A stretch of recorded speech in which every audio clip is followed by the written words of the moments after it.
More than 2 decades in the making, a genomics revolution is now unfolding.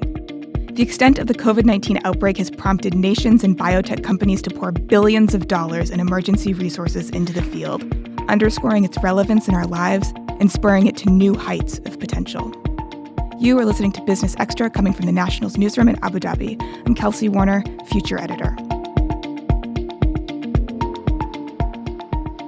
Before we get started, you can subscribe to Business Extra on your favorite podcasting app. Within a month of the first novel coronavirus case reported in Wuhan, the 29,903 letters that make up the disease's genome was published online. More than a year later, researchers around the world are now scrutinizing thousands of different genetic sequences of the COVID-19 virus as the disease passes from one living thing to another, causing it to adapt and mutate, further confounding immune systems and treatments. Understanding its genetic markers helps public health workers at nearly every layer of pandemic response, from contact tracing to surfacing treatments. To understand the business case for investing in life sciences, the industry that houses genomics, I don't have to look much further than my own backyard. Mubadala, with its $232 billion asset base, invests on behalf of the Abu Dhabi government. It is increasingly looked to invest in new technologies, especially in the healthcare sector and life sciences, with the pandemic accelerating the new strategic focus. Last month, Mubadala announced it would invest $1.1 billion in UK life science businesses as part of efforts to boost the sector following the pandemic. But the field has broader and far more joyous use cases than mitigating a deadly disease. Indeed, genomics puts the very future of health at stake. To talk more about this and explain some of how all of this works, I'm joined today by Damien Ng, a research analyst at Swiss wealth management firm Julius Baer. He's speaking to us from Zurich. Hey, Damien. Oh, hi there. Yeah, thank you very much for inviting me for the conversation today. So you recently published some research on life sciences as an asset class, as an investment opportunity, and you highlighted genomics as an area to watch. Can you lay out for listeners a basic description of what genomics is and what role it's playing right now in healthcare?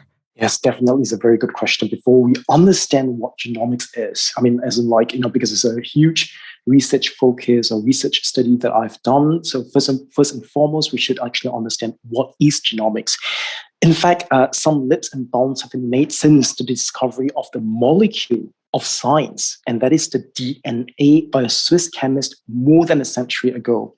So the accomplishment of this important milestone in molecular biology has not only provided a basis for other scientists to build upon the newfound knowledge, it has also paved the way for subsequent genetic research that examines the fundamental building blocks of all known living organisms. So in other words, genomics is basically the study of genes. And the study of these genes, or genomics in general, in short, has also enabled scientists to learn more about the interaction between the genetic mutations and the fact that the DNA contains genetic information that is passed down from one generation to the next. And genetic information exists in everything from like you and me to, say, the COVID-19 virus. It makes up any living organism. It's the building block of anything alive. So viruses being very much alive. So coming to the fore in the last year was genetic sequencing for our COVID-19 pandemic response. And I think, too, in recent years, just the price and the speed with which we can sequence have both rapidly come down in the last 2 decades. In this last year, it's been just a huge proving ground for genomics. Is that right? Yes, absolutely, because it is the fact that a genomics revolution is unfolding right before our eyes. Why is that so? Because the extent of the COVID-19 pandemic outbreak has prompted many biotech companies and public health institutions across the globe to turn their focus to the decoding of viral genetic material in the hope that it can identify the modes of transmission and develop treatments for the contagious diseases. So it is in this context that because, this is all made possible because thanks to the declining genome sequencing cost that you have mentioned over the past few decades. So that's the reason why there is this much or shift or growing interest for the topic of genomics worldwide. So I want to talk to you about genomics as an investment opportunity. Julius Baer recently put out an opinion that long-term investors, I'm quoting here, should maintain a positive stance on the genomics theme due to favorable political tailwinds, momentous demographic forces around the world, and the rise of chronic diseases associated with aging. Notably, Julius Baer said that they like companies involved in gene testing and gene modification. Can you explain why now is sort of a unique moment for investors? We spoke to the COVID-19 year that we just had, but are there other factors in play? Why is this an investment opportunity? Now, when it comes to, say, for example, to understand, why, say, for example, like gene testing or gene modification are so important in terms of investment opportunities, we must understand, say, for example, structural trends that are shaping the world or currently underway worldwide. And one of which actually is our list, actually four major factors, let's put it this way. The very first one is population aging, because we have all seen, read from the newspapers, whether, I'm very sure you've all read about this, about population aging. But the thing is that by the year, say, for example, 2030, for the first time in human history, the number of people aged 60 and over is expected to surpass that of children under the age of 10. And also at the same time, for instance, like in the year 1950, there were only, 200 million people aged 60 plus worldwide. But that number, just last year, 2019, that was roughly 1 billion. And according to United Nations, this number is going to is set to go even further to nearly 1.4 billion by the year 2030 and roughly 2.1 billion by 2050. So in other words, the world is getting older. But the thing is that actually with age, it comes along with greater spending on healthcare services. And also because we tend to also grow older. The fragility of life, we tend to get, also sicker when we grow older. So that is one of the key reasons. Now, the second reason for this shift or this focus on genomics is the fact that about chronic diseases. Why? Because it's chronic diseases, whether it is a form of Alzheimer's or cancers, are on the rise every year. Now, just to give you some example, like in my home country, in Singapore, for instance, I'm kind of actually pretty surprised, to be very honest, that increasingly people in the age group of 40s, between the age of, say, 40 and 49, increasingly, there are more and more people having Alzheimer's. That is really, I think that's pretty shocking, because in the past, we used to associate Alzheimer with people who are a bit say maybe above the age of 60, above the age of 70. But with this increasing, pressure on, performance-based society, always quick, very fast, very quick. So it has an adverse impact on people's health. And that is one thing about, we have Alzheimer. We also have cancers. Cancers, why? Because first of all, say in the year 2019, according to World Health Organization, worldwide, 19 million people developed cancers worldwide. And out of these 19 million people who contracted cancer, more than half, that is roughly 10 million, they died from this horrible disease.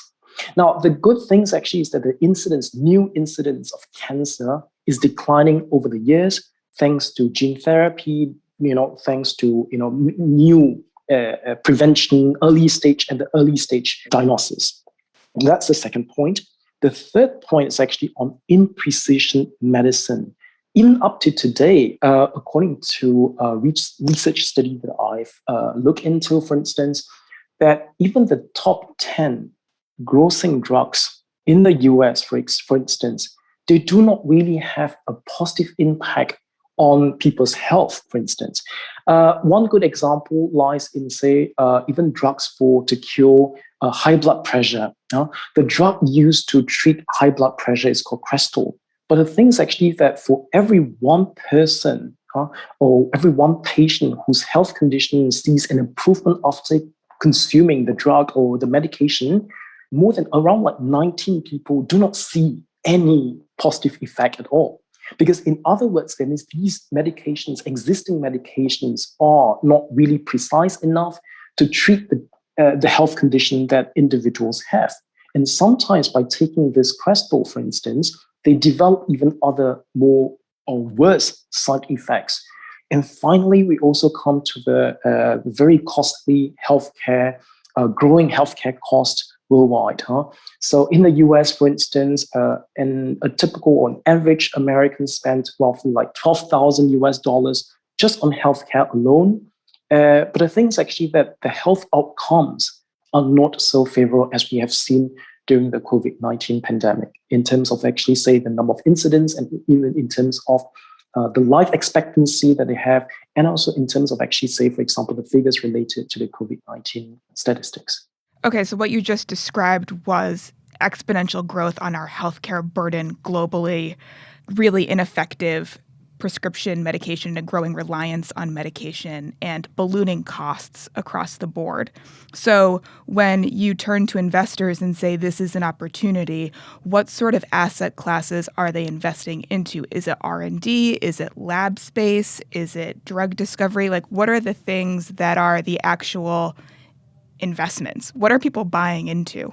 There are several aspects, let's put it this way, because healthcare or biotech industry is very broad. There's a very broad value chain, let's put it this way, because we've got companies that are sort of like startups. They are involved in the research R&D phase. So they're still in the phase of R&D, and it's like researching for new drugs, for instance. There are some other companies that are already more, say, developed, more mature. They are listed on a stock exchange.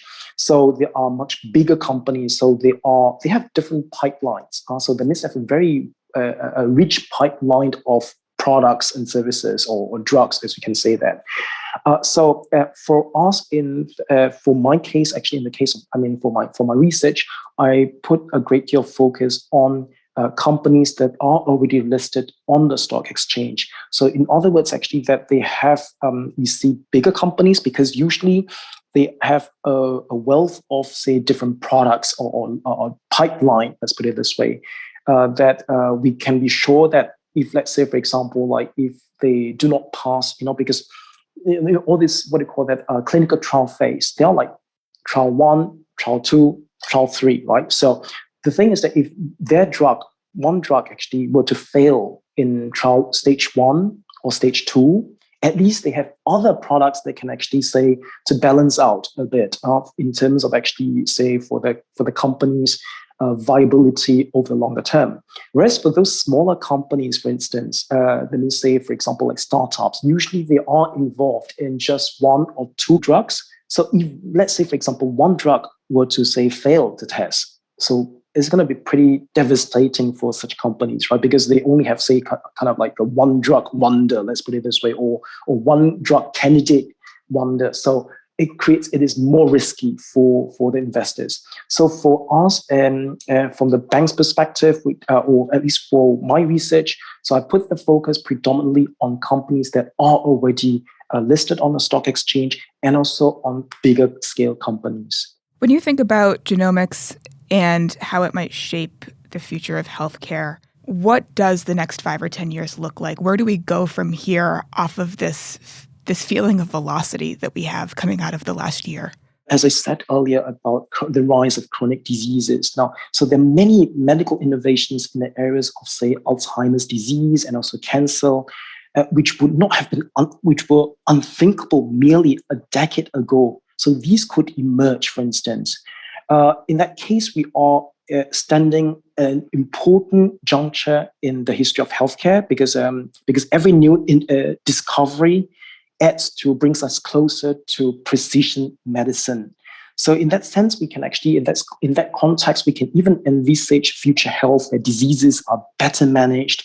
Our human lifespan could be longer, and even medical treatments are more personalized, based on an individual's unique genetic traits rather than a one-size-fits-all approach for the entire patient population. And also not forgetting that there is now a growing amount of research into the longevity gene, a gene that is some scientists have found to be able to repair cells. So if more research is carried out, in the future or even currently, we may have actually longer lifespan and even prevent other age-related diseases. So in this context, maybe there is, even though there are some people who might say that, oh, it's kind of crazy, we're not going to live actually like past 100 years old or 150 years old. It might not seem possible, but there is a very meaningful Chinese proverb that says, a journey of 1,000 miles begins with one single step.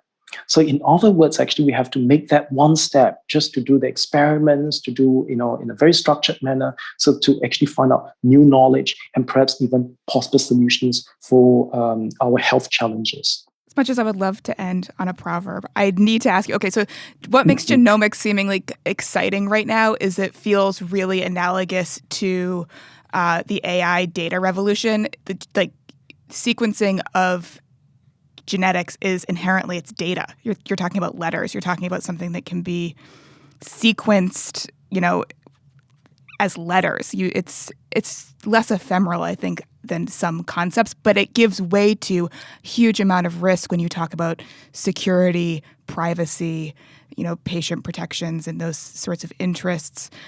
How much do you think about that? Is that a real limitation of future gene therapies? Is regulation keeping pace with the evolution of this field?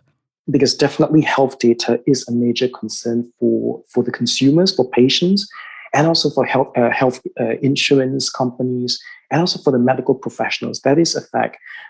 That's where I would like to draw your attention to a very interesting study that was published by Philips Future Health Index in the year 2020. According to this survey that they did actually for 15,000 medical professionals, if I'm not wrong, across 15 countries, the medical professionals are under the age of 40, so that is relatively young medical professional experts. Now, the thing is actually that according to this study, it showed that cultural attitudes do play a very important role in the adoption of health data. Now, according to this study, was that more than 90% of the respondents in Saudi Arabia and also in Singapore, they believe, or the medical professionals there, they reply saying actually that health data, if they have to choose between health data and also privacy concern, do they agree with the statement that health data is more important than privacy concern? So more than 90% of the respondents in these countries, in Saudi Arabia and Singapore, they say, yes, it is more important. And compare that to, say, only 67% of the respondents in France and in the US. So in other words, actually, cultural attitudes do play a very important role when it comes to the adoption of data health. Now, having said that, despite all these, positive side of all these gene, it sounds very good, very promising for the future, especially when it comes to gene testing and gene modification. Bioscience, the space of bioscience has also raised ethical concerns over the unintended consequences that the technology can bring forth for society. Genetically modified chickens are one thing, genetically modified humans. But are you hopeful that we're headed in the right direction on that front, or is there a dystopic scenario that you could see playing out in certain pockets of the world? I do feel that we are moving in the right direction because we have to, the scientists, the scientific community, they have to, of course, they have to discuss together actually with the society, engage in debates with the society and also with the government's public health institutions and the governments about the right step, in terms of ethical concerns for with regard to the application of biotech or life sciences. Now, on having said that, for instance, just to draw your attention to, there is actually say this liquid biopsies, which has been on the rise, especially with regards to testing for cancers, cancers relating to the lung, to the breast, or to the prostate. But the thing is that the technique has not yet become a standard testing procedure in a doctor's office, despite its potential to revolutionize cancer care. So these are some of the questions that will prompt, that have to be answered in terms of actually whether, to what extent should actually these technologies be applied in a doctor's office. But over the longer term, I can imagine that we are heading in the right direction, because as the society is moving towards, say, instead of actually moving away from a one-size-fits-all solutions for all of our healthcare problems to a much more tailor-made solutions. But it's going to take a massive coordinated approach by the sounds. Definitely. Damien, it's been really fun to talk to you today. Thanks for being here. Thank you very much for the invitation. Thank you. That's all for today. If you enjoyed this episode, please leave a review and do subscribe on your favorite podcasting app. All that's left is to thank our producers, Arthur Edison and Aisha Khan. And thank you for listening.